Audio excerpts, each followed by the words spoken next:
Okay, so for our next segment, the challenges of rural and small communities. Counties, villages, and towns face increasingly complex challenges, declining volunteerism, increased regulatory requirements, difficulty recruiting staff, increased expenses, population loss, growth pressures on the other hand, and changing agricultural communities. Now this panel will explore firsthand experiences from rural and small urban elected officials who have faced these challenges head on.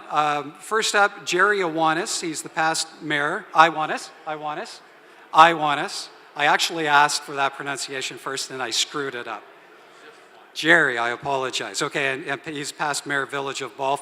Jerry served 2 terms from 2001 to 2004 and again from 2007 to 2010. He moved to Bawlf from Edmonton in 1995 simply because of a keen appreciation for small town lifestyle. Having earned a master's degree from the U of A in '86, Jerry has worked as a successful business person and consultant since that time. He'll share his perspectives on the challenges facing Alberta's small and urban communities. Now next to Jerry is Tonya Ratushniak, the final mayor, former village of New Norway. Tonya has lived in New Norway for nearly 20 years and is the last person to hold office in as village mayor. Citizens initiated a dissolution study in 2011 after a public vote, which saw 59% of residents vote in favor. The village formally became a hamlet in Camrose County, November 1st, 2012. Tonya will speak with firsthand experience about what leads to dissolution being considered a viable option, the impact it had on the community, and learnings from that experience. And Don Gregorwich, Reeve, Camrose County. Don, hope I'm saying the last name correctly. This is a tough panel of names here. Reeve, Camrose County, that's southeast of Edmonton, about 40K. Population 7,700. The county covers an area approximately 3,300 square kilometers. Within the boundaries of the county, there are 8 incorporated urban municipalities, including the city of Camrose, 11 hamlets, including New Norway. Don will share his perspective on the dissolution of New Norway, addressing the challenges facing counties as they work to provide services and infrastructure for the residents while participating in that complex web of relationships with urban centers and their boundaries. So, Jerry, I understand this conversation flows starting with you, so sir, you have the floor. Let's try that. Thanks a lot, Michael. I think that this is probably your only all-Ukrainian panel today. And so if you need a consultant like with a name like Higgins, I think you might want to, And I'm hopeful there's not an all-Russian panel today because it'll just try and take us over.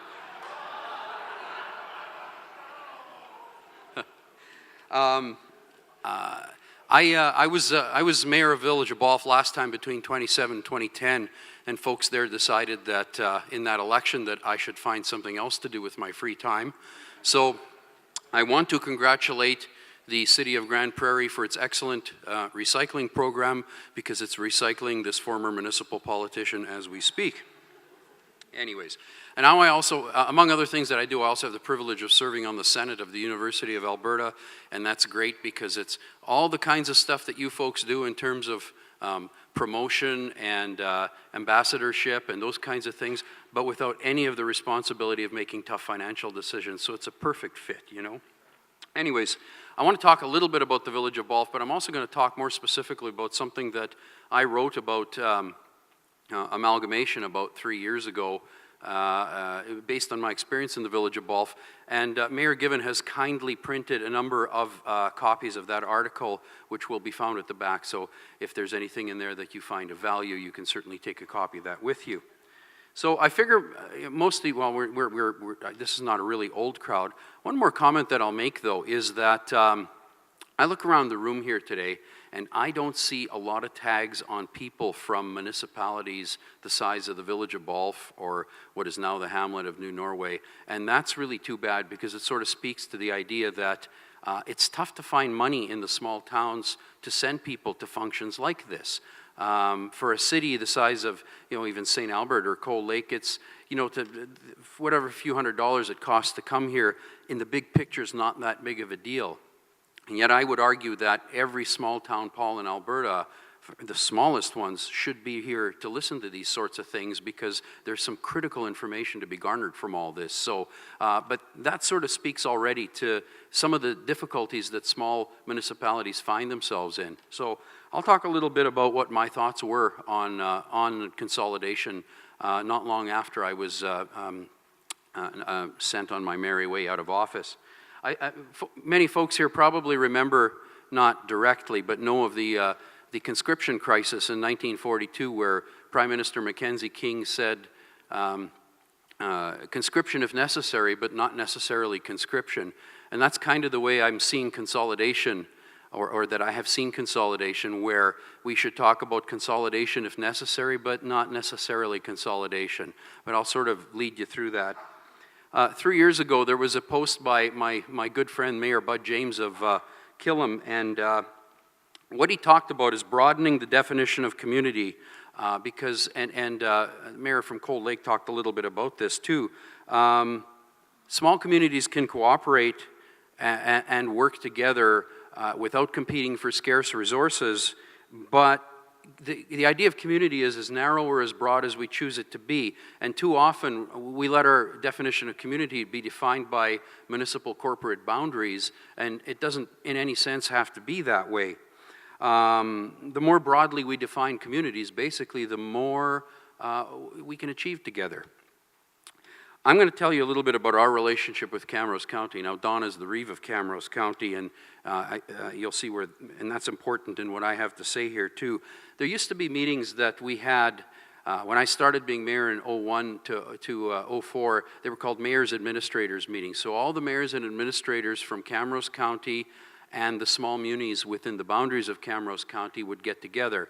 And in those first days, under a different administrator and a different Reeve, those meetings were all about the county telling the villages and towns what it is they were doing.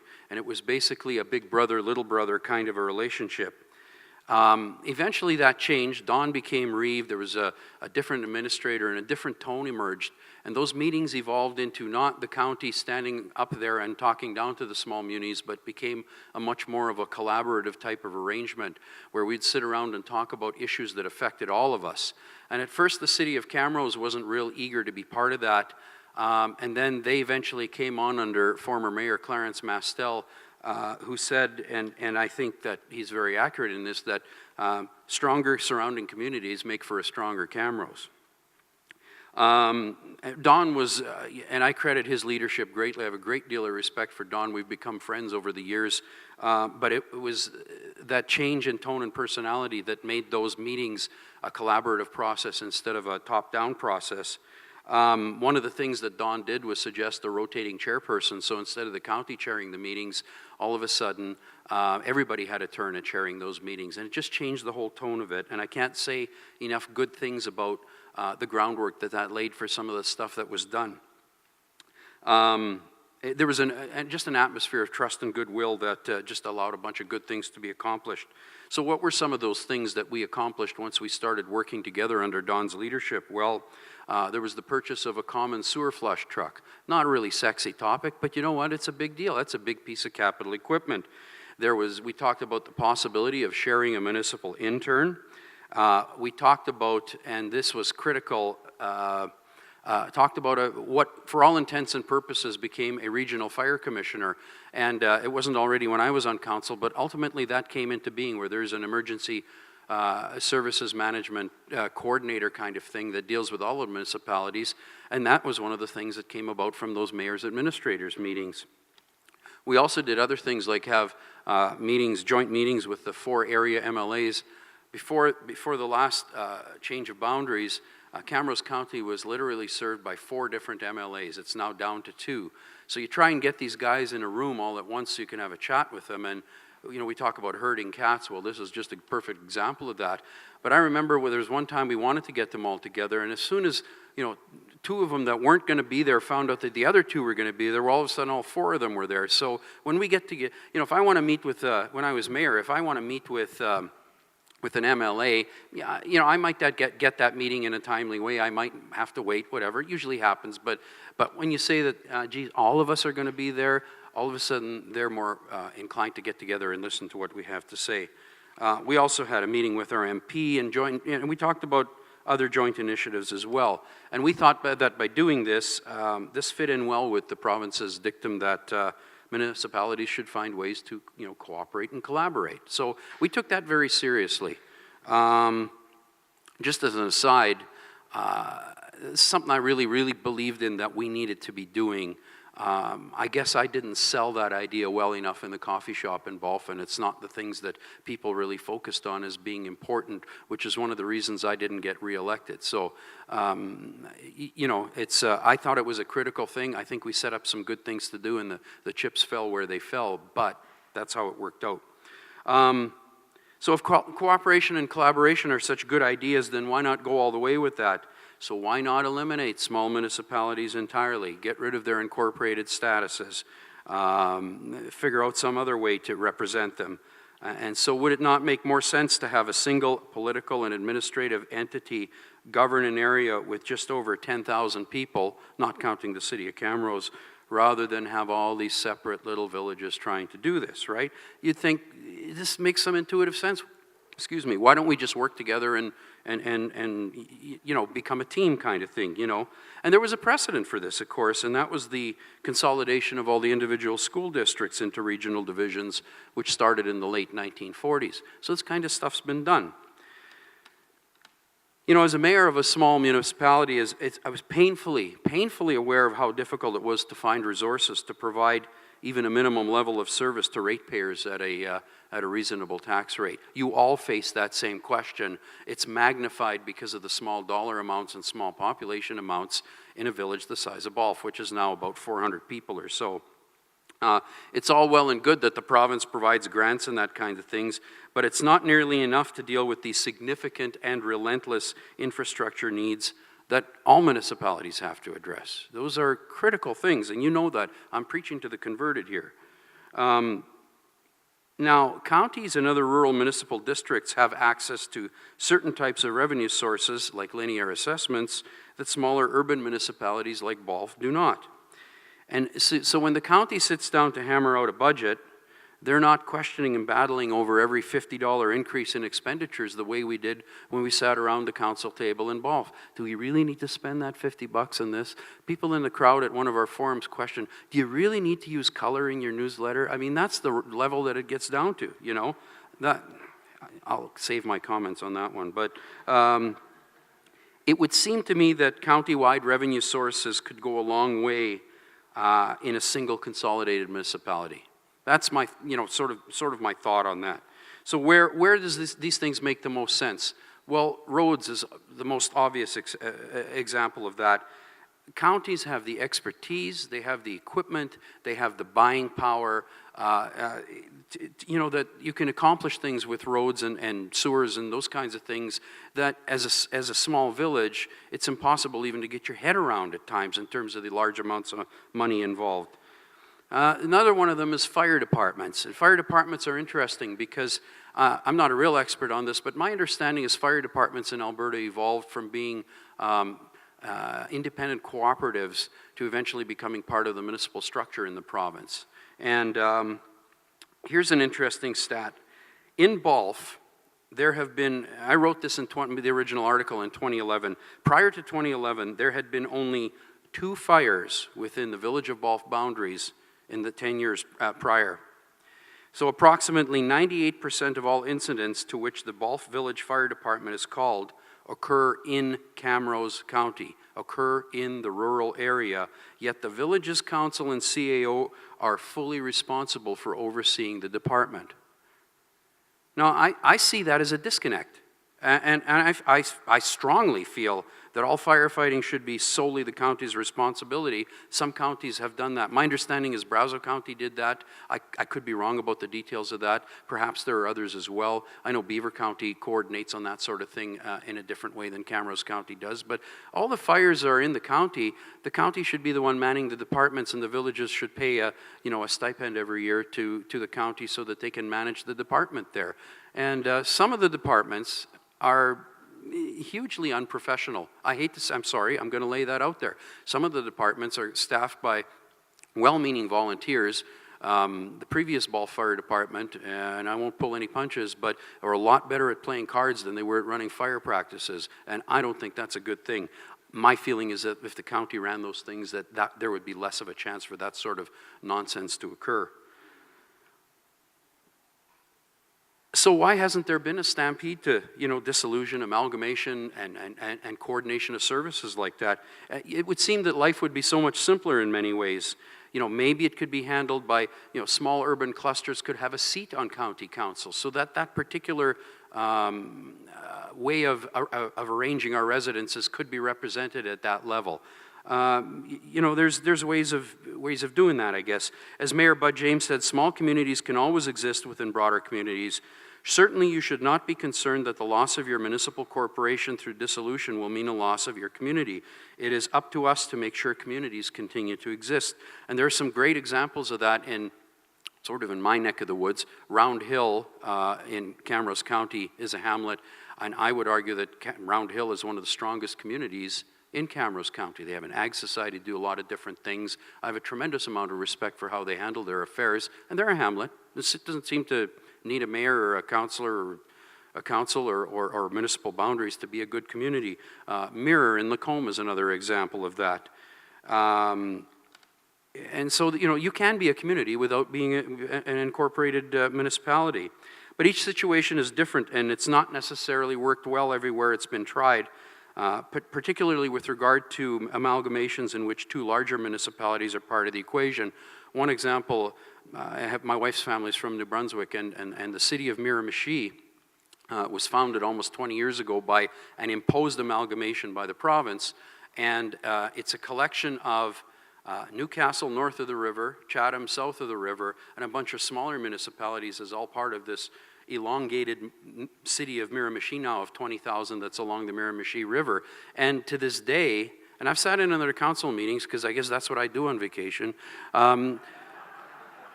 because I'm an exciting guy. I've sat in their council meetings, and the whole Chatham-Newcastle thing is still a battle that's being fought to some extent. Didn't help that Newcastle was more Scottish settlement, Chatham was more Irish, blah, blah, blah, whatever it is. But, some of these battles are still being fought. One fellow in Miramichi told me a story the other day, or a couple of weeks ago when we were there, and he says, there's two fire halls that are fully staffed, and if one of the guys from Chatham side gets posted to the Newcastle side, there's a pretty good chance he might phone in sick that day. So this, not all amalgamations work, and the ones that are imposed from the top down without a lot of concern for how those communities have evolved, it strikes me that those might be the ones that don't work very well. Now, this wouldn't be the case in Camrose County. Let's forget that the city of Camrose would be part of that. But there are still hurdles involved. What are the reasons not to amalgamate? Well, there's less local autonomy. There are fewer people having a say in the local governance process. There are lingering community rivalries, and there are different needs for rural and urban residents. Oh, it's Bawlf is an urban center. Okay, well, let's go with that. And it doesn't always result in a reduction in costs, because if there is an amalgamation, it's, the lowest level comes up to the highest level. So it's not always a cost saving, but, it depends on the situation. And so unless the provincial government really decides to go on a limb and mandate county-wide amalgamation, it's not going to occur unless it comes from the small munis themselves, even on a service-by-service basis. And it would take a great deal of leadership and common vision among them, because the counties on their own are not going to seek opportunities to impose themselves on the smaller municipalities. So, what's the answer? Should all small munis seek to amalgamate within the counties and MDs in which they are located? And the not so satisfying answer, in my opinion, is maybe. Where goodwill exists among them to do that, they shouldn't shy away from at least considering that as an option, or at least consolidating in every area that makes sense. Fire. And in the absence of full-blown amalgamation, small munis should continue looking for ways to share services and expenses and work with the surrounding counties who, let's face it, have the financial wherewithal to make the lives of small town residents a little easier if they choose to do so. So my thought is not necessarily consolidation, but consolidation is necessary, and the sooner that option is explored in greater detail, I think the better off we'll be. Thank you. Thank you, Mr. Moderator, and good morning, Mayor Givens and ladies and gentlemen. It's my pleasure to be here today to represent Camrose County. I'm here to give our side of the experience of having a village dissolve into a county. I have some thoughts on how other municipalities are facing this, as there are an awful lot of small municipalities across the province. Now, it's my pleasure to work with the former mayor of New Norway, the village that dissolved, Tonya Ratushniak. And so we're going to take turns speaking throughout this presentation. And of course, our comments and our thoughts have been reinforced and somewhat set out there by Jerry Iwanus, who was also our colleague during his tenure as mayor.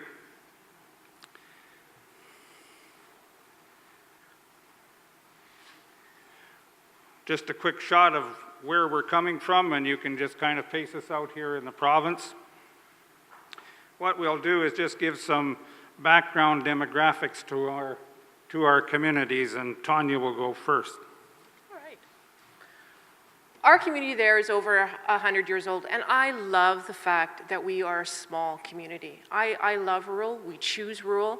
There's a lot of argument that seems to go on with people about, you know, what's more important, like should the votes all go towards urban or rural, and sometimes there seems to be a lot of competition. So when it comes to amalgamating a small town, please consider that people who choose rural choose it for a reason.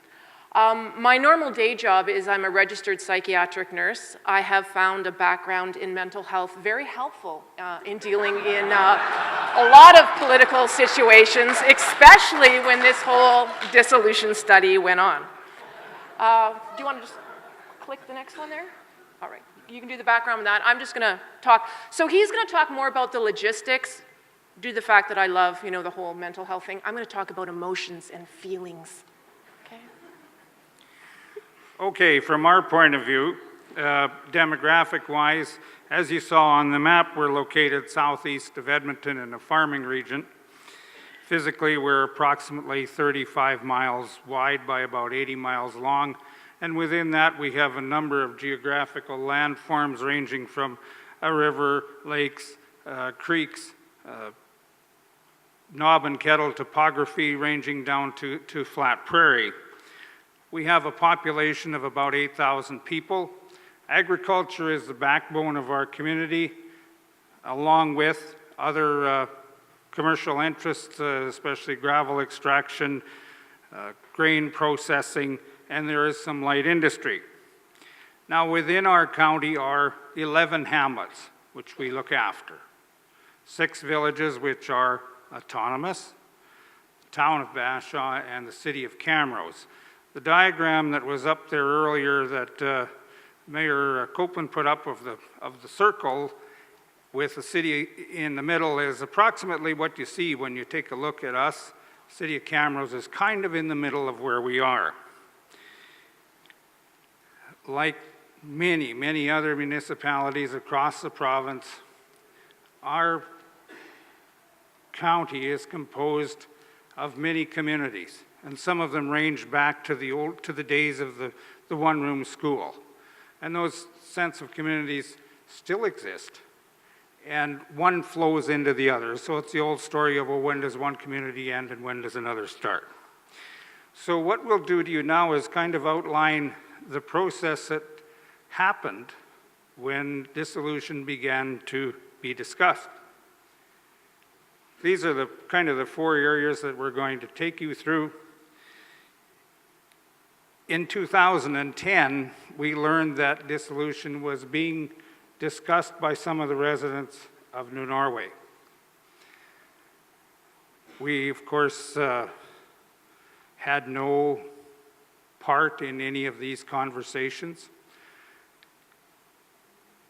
Where we started to learn was that the province stepped in and came to meetings in New Norway and talked with the residents.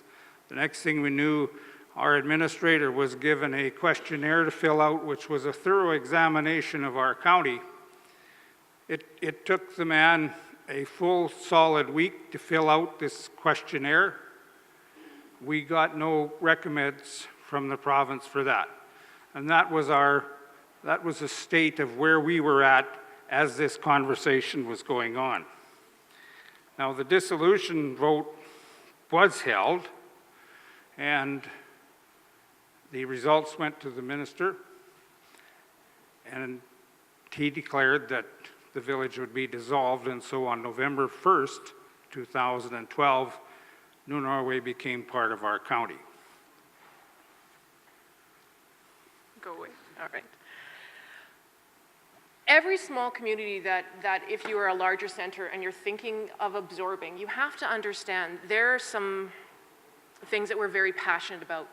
Two of the things that we're very passionate about in New Norway is our school, and if I can brag a little bit, now rated #2 in the province. So it's a small school, like it's kindergarten to grade 12, but one of the things that I love about living where I do is they have a graduating class. So it's like, you know, grade 1, grade 2, grade 3, you only have one grade of each, right? But some years you'll have 32 graduate, some years you'll have 20 graduate. Same 800 people come every year to watch them graduate. Totally fills the curling rink because it's the whole community that gets together to just celebrate our kids. It's very touching. It's almost kind of like Mayberry. Like when I moved there, I was just amazed at the closeness. And the problem when you're discussing dissolution, what made a lot of people upset is, well, if we are no longer New Norway, then who are we? Are you going to take away our community? What else are you going to take away from us? There's a picture of the fire department up there, and there's me on the far right-hand side. We fundraised 2 years to get the Jaws of Life. Now, for a big city center, $18,000 for the Jaws of Life probably means nothing to you. We had 4 calls in 1 year, which, again, for a big city center doesn't mean anything, but you have to understand, when I'm using the Jaws of Life, I'm usually pulling out people that I know. I've used the AED in our community 3 times. Every single time I've had to use it, I'm using it on people that I know. Their grandkids go to school with my kids. Their children are people that I have coffee with. And so it takes it to a very personal level. So when they are talking about dissolving our village, one of the topics was the fact that they were going to take away our fire department.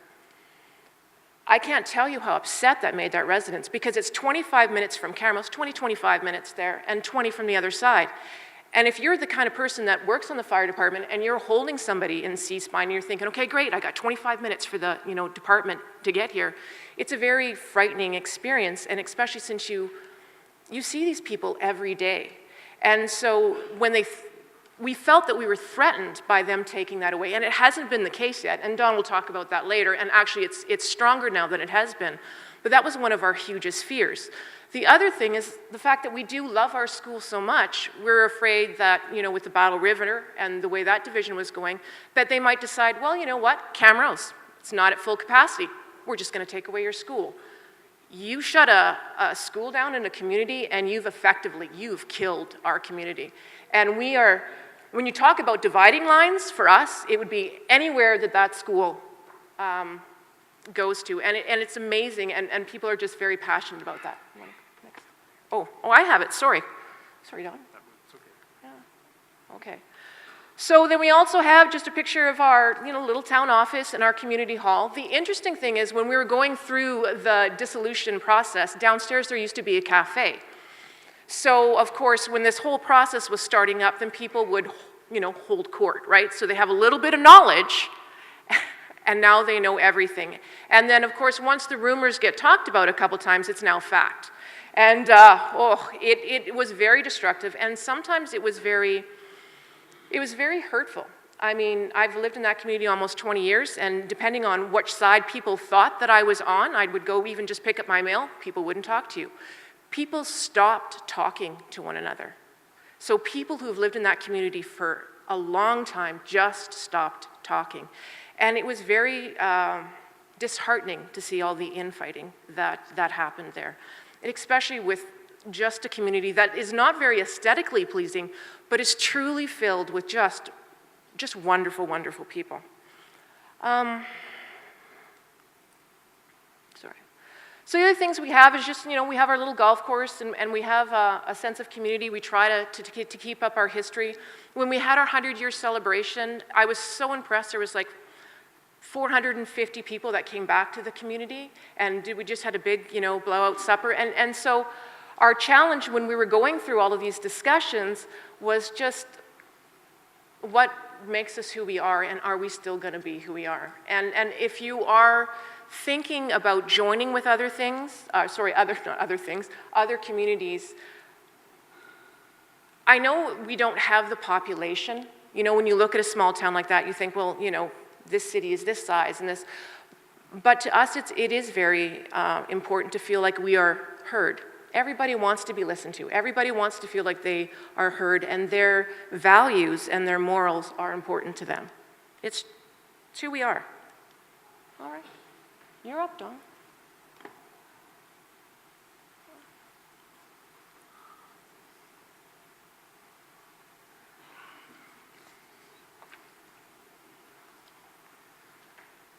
Okay, you had the, as I said before, you had the petition that went to the government, people voted, etc., and the decision was made.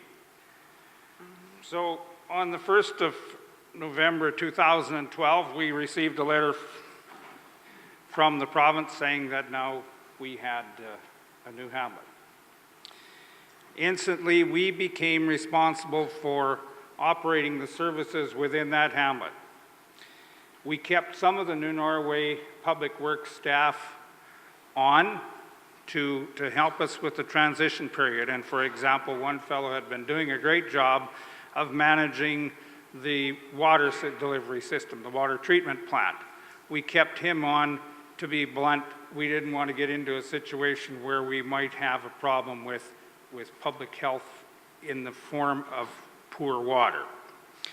And of course, literally the next day it started to snow, so all of a sudden then we were moving snow removal people into the new hamlet.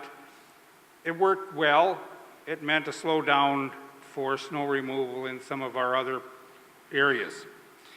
Now there were two unexpected events that came along that kind of gave us an idea of what kind of challenges we were facing.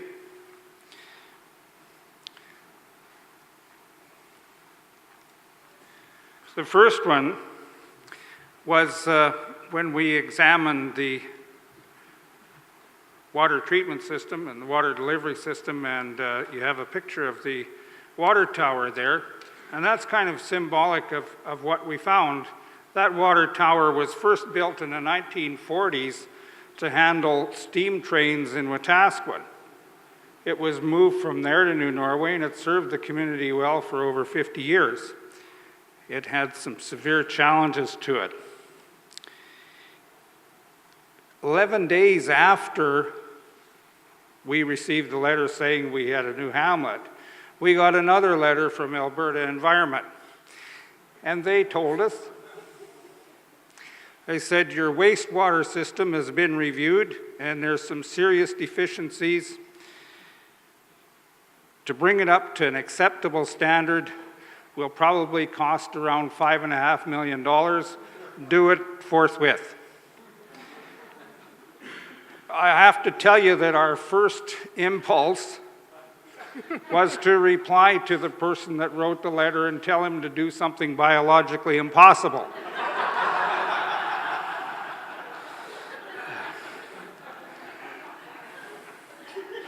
We kind of bit our tongue on that one, and our reply was a little more circumspect. We started to examine the water delivery system and the wastewater system, and long story short, we found after engineering studies were done that to bring those up to standard was going to cost us $8.8 million. Bang. Now the second item, it's up there on the screen, Money-wise, it wasn't a big thing. You see the sign of the cemetery. All of a sudden, we became the owner and the operator of the Norway Cemetery, and shortly after we gained it, a resident in the area passed away, and the family came to us and said, we need to have a grave opened up, and so on. That was a totally new experience for us, our public works staff, and we discovered when we went to the cemetery that there were 3 different maps of the cemetery. So we're really jumping in here with both feet, and keep in mind that we have the remainder of our county to operate on as well. Now, as we looked at this $8 to $9 million cost that had been dropped on us, we went to the province and said, hey, you guys, ante up here and help us out. And the response was a flat no. When we talked a little more about it, they said, well, use some of your MSI money. and we said, well, we won't go back to that first comment I made about the... But our reply was a firm no, period. We said to them, you know, when the MSI program came out, you gave us strict criteria about planning for years in advance and how you were going to spend that money, and these were the rules. Now we're in this situation and you're saying, forget the rules, you got the cash, use it. As we went on, we did find a way to deal with this. But first off, I wanted to make the comment that while we were learning about the financial side of dissolution, we were also dealing with the human side of a community. As Tonya had said, residents were concerned about the continuation of services, tax levels, the fire department, and the overall loss of community identity. So to deal with this, we sent our administrators and our local council into public meetings, and we did our level best to answer each and every question. We wanted to answer concerns and issues and show people that we had their best interests at heart.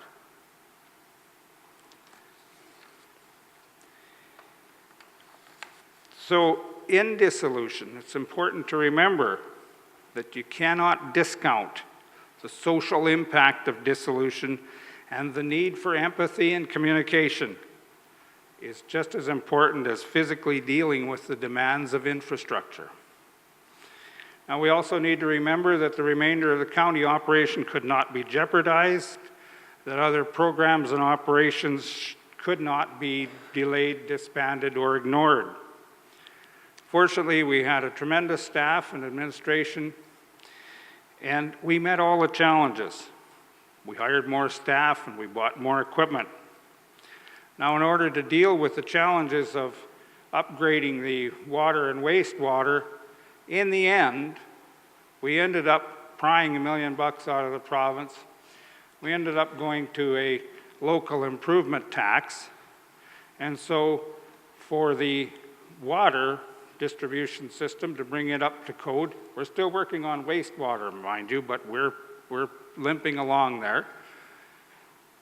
We ended up imposing a local improvement tax because the response we got from our council, who represented other members of the community, was that the people of New Norway should be the ones paying for their services and their upgrading. The local improvement tax meant that each resident will pay approximately $1,300 a year for the next 20 years.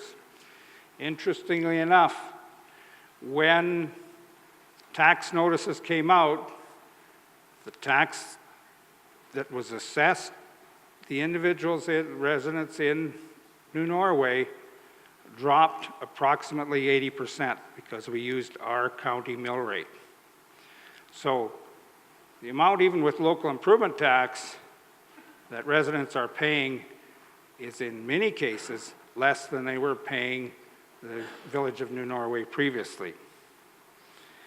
The fire department was not disbanded, and in fact, it's received increased funding and upgrading just like the other ones have in the county. We worked closely with AAMD&C throughout all this challenge of about infrastructure deficit, and we ended up presenting a resolution to the fall convention of AAMD&C, which was unanimously accepted, in which we said that any financial burden that is incurred by a receiving municipality should be paid for by way of a funding formula put out by the province. So at this point, we have a bit of a conclusion, and now it's Tonya's turn again. Don and I have often joked around that when he received New Norway, the province didn't do a lot of foreplay there. Like, it was just, you know, bam, you got us, and here's a list of all these things that are going wrong. He talked about the mill rate. So small town infrastructure, as everybody knows, it's really expensive. So we went from an 11% mill rate, 14% for commercial, down to their mill rate for the county at 2.9. So you can see what a huge savings that was for us. So even with the local improvements tax, it is honestly less than it has been before. For us, I would say that it has been a very good thing now that we've had a couple years to deal with it. And it's funny, when Don and I were getting together to talk about this, just how perceptions are, right? He thought that the county did a good job at communications with us, right? The number one complaint when talking to the residents of New Norway was that there's no communication. And it was interesting going back. So if some of the recommendations or suggestions that I would really like to make is, we didn't get a welcome letter. And I know that sounds really bizarre to ask, but you go from elected officials to nothing, right? So it would have been handy just to have a welcome letter in our water bills or in our mailboxes, just to say, hey, in case this blows up, call this person, welcome, go to this site, like just normal logistics for everyday life that would have been, you know, particularly handy. We also wanted to know grants. Like, we had all these volunteer organizations. Do they get grants? Because they got grants through New Norway, but do they get grants now that we're part of the county? Is it going to be split up? Is it going to be shared? How are the grants going to affect our school, our volunteer organizations? The fire department, as you know, we've said before, is very happy with what is going on. And we also want to know with New Norway, like, what are your plans? Like, what are your future developments and interests? We also would have liked to have kind of like a go-to person.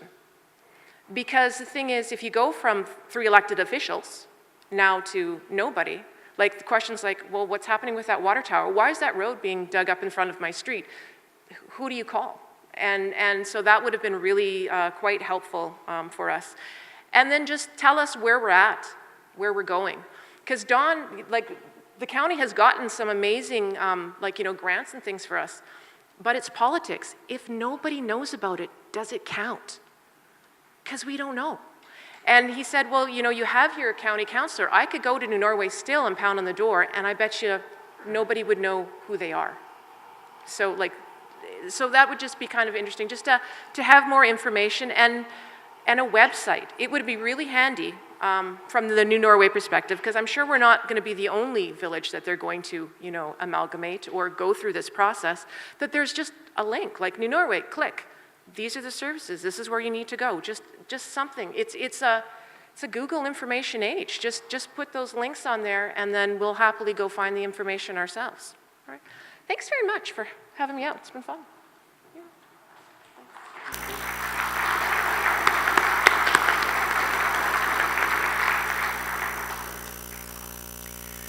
Simply put, in rural Alberta in the future, more dissolutions are going to occur, period. I believe that we need to sit back and make a thorough examination of our infrastructure that we have within our municipalities.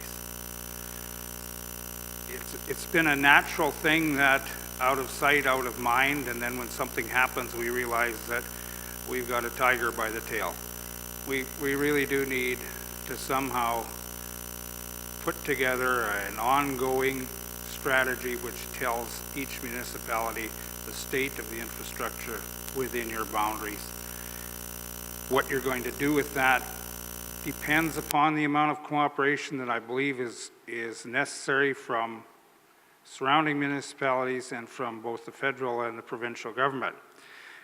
FCM is a tremendous organization. It does a tremendous amount of good for municipalities right across the province, right across the country, no matter the size.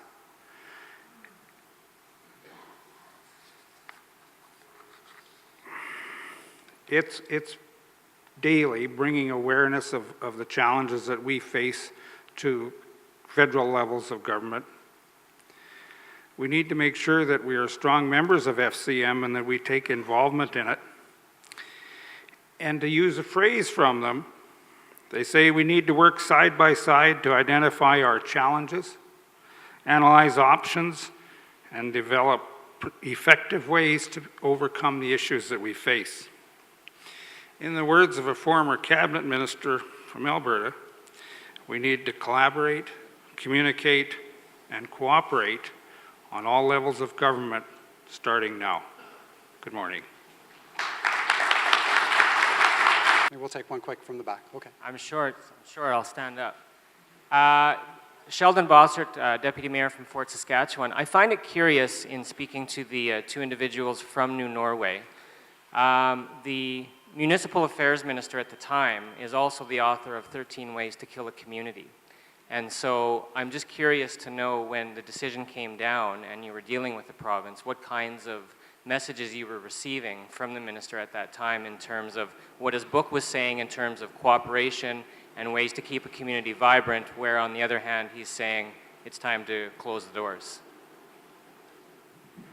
Who'd like to take that? I actually do.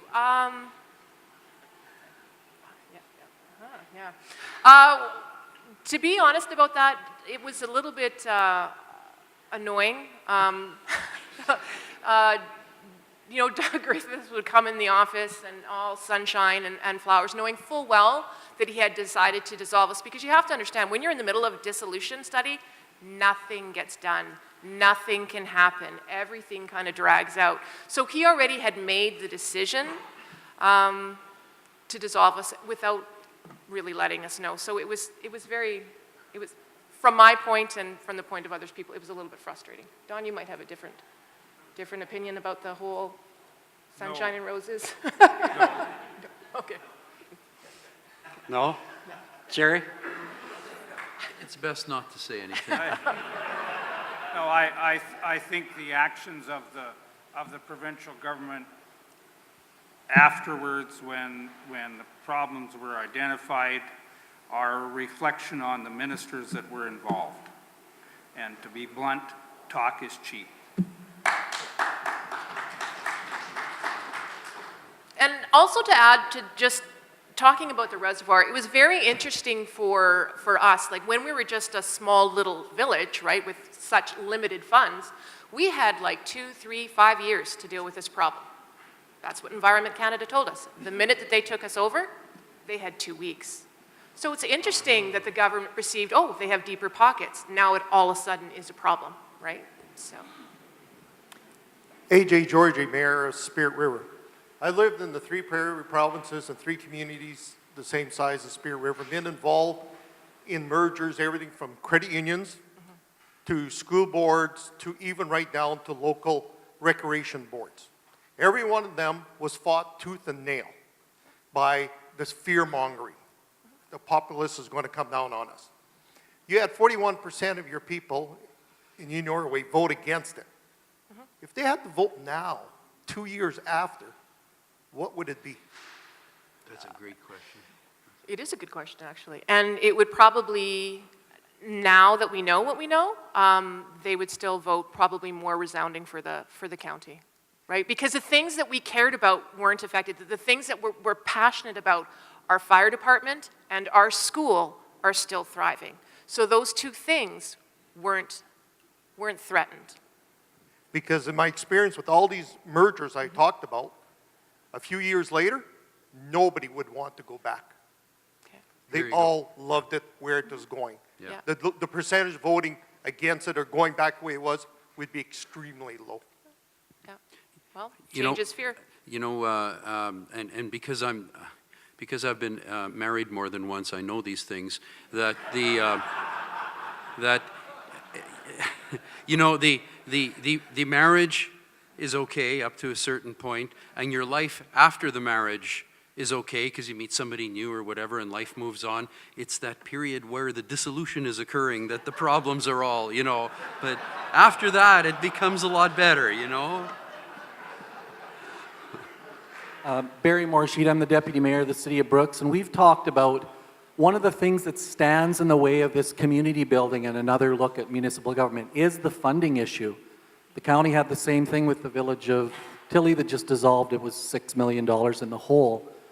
I think one of the conversations we have to make this happen is to deal with this infrastructure deficit and the funding of it. The fact is that all of these communities are viable. It's just that some of them will make more sense if we actually come to the table without unloading or downloading or trying to take advantage of each other, rather than make the natural progression to bigger communities that become more efficient and provide better service. So we really need to get the funding dealt with, and that is a provincial and federal lack of attention right now, for sure. Here, here. And if All I right. could just make a quick Okay. comment on that, just a quick one. FCM president, I've forgotten his name, from about 5 years ago, when they asked him, how do you see the federal tax dollar being distributed?